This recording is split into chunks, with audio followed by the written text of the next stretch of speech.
आप हमेशा इतने छोटे बनिए कि हर व्यक्ति आपके साथ बैठ सके, और आप इतने बड़े बनिए कि जब आप उठें तो कोई बैठा ना रहे।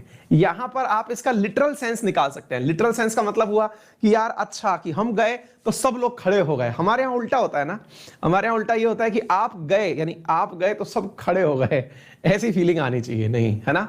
तो मेरे प्यारे साथियों, ये सेंस जो हमने यहां लिखा है इसके बहुत सारे सार्थक मायने हैं, इन्हें समझने का प्रयास करिए। यहां इस बात का बिल्कुल अर्थ ये मत निकालिएगा कि जब आप उठने शुरू हुए, वहां से खड़े हुए, तो सब लोग वहां पर जो है आपके सम्मान में खड़े हो गए, बिल्कुल नहीं। यहां पर सम्मान से आप सीधा अर्थ निकाल सकते हैं, वो तो सही है, लेकिन वास्तविकता में साथियों ये समाज के लिए एक कथन है कि आप जब भी अपने आप को कुछ बड़ा करते हुए पाएं तो आपका खुद का ही विकास ना हो रहा हो, आपका ये विकास आपके उस समाज के भी किसी काम का हो जो आपके साथ नित्य जुड़ रहा है।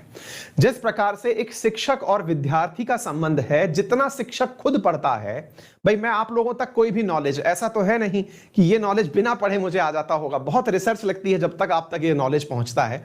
तो ऐसी स्थिति में जितना नॉलेज मैंने प्राप्त किया उतना आपको भी दिया, तो मेरा भी एनलाइटनमेंट हुआ, चीजें मुझे भी पता चली और आपको भी पता चली। वास्तविकता में ये समाज इसी क्रम में अगर चले तो देखिए ना दुनिया कितनी खूबसूरत हो जाएगी। आज विचार कीजिए कि आज हमारे देश की दो प्रमुख कंपनियां कोरोना वैक्सीन बना रही हैं।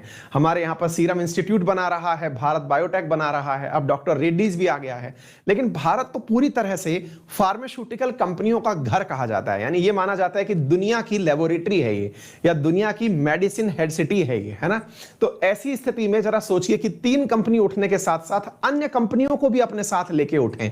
इतना बड़ा बिजनेस करने के साथ में अगर ये और कंपनी के साथ में लेकर के चलें तो सारा समाज की कल्पना करिए कि क्या कोई वैक्सीन के अभाव में पीड़ित रह पाएगा। है एक अपने आप में बड़ी बात। इसी प्रकार से जब आप बैठे तो आपके बराबर आकर कोई बैठ सके, अर्थात इसका मतलब यह हुआ कि अगर आपने कोई भी चीज ऐसी रख दी, और आज के सेशन में यह आएगा साथियों, आज के सेशन में हम चर्चा करेंगे कुछ दवाएं इस प्रकार से विकसित की गई हैं जो कि केवल अमीरों तक ही उपलब्ध हो पाएंगी, शायद गरीब तो उनके बारे में सोच भी नहीं पाएगा। आज हम सेशन में उसके बारे में चर्चा भी करने वाले हैं।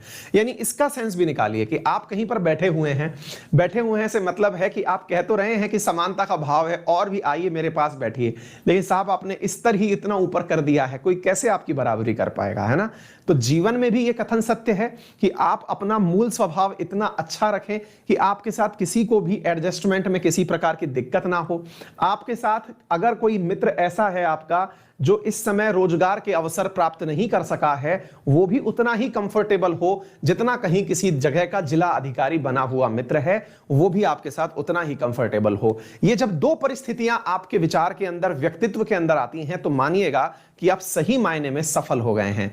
और जब वास्तविकता में आप इतनी सफलता अर्जित कर लेते हैं तो लोग स्वतः ही प्रेमवश, दयापूर्वक, करुणापूर्वक आपके प्रति आत्मीयता रखते हुए स्वतः ही आपके साथ चल खड़े होते हैं, उठ खड़े होते हैं। तो मेरा मानना है, और जीवन के व्यक्तिगत रूप से इस अनुभव को मैं साझा कर रहा हूं, कि व्यक्तित्व आपका कितना अच्छा है इस बात का अनुभव इससे होता है कि आप अपनों के बीच जब हैं तो आपका पद, आपका जो ऑरा है वो आपके अपनों के बीच भी है, या फिर आप एक सामान्य व्यक्ति के रूप में उनके बीच में उपस्थित हैं। अगर आप एकदम सामान्य व्यक्ति के रूप में आप उपस्थित हैं तो दैट मीन्स आप उस समाज के लिए जरूर कुछ करेंगे। आप बन गए एक 3 स्टार या 2 स्टार और घर में जाकर के भी आप अपने घर में भी रौब गांठने लगे, इसका मतलब आप कुछ बने ही नहीं हैं, है ना। तो ये सब बातें हैं, भविष्य में जब बनिएगा तो इन्हें थोड़ा सा ख्याल रखिएगा। ऐसा ना हो कि घर में भी आप थानेदार बने घूमे या घर में भी आप एसपी बने घूमे, ये आपके व्यक्तित्व पर शोभा नहीं देगा। समाज आप जैसे लोगों को याद नहीं रखना चाहता है, ठीक है।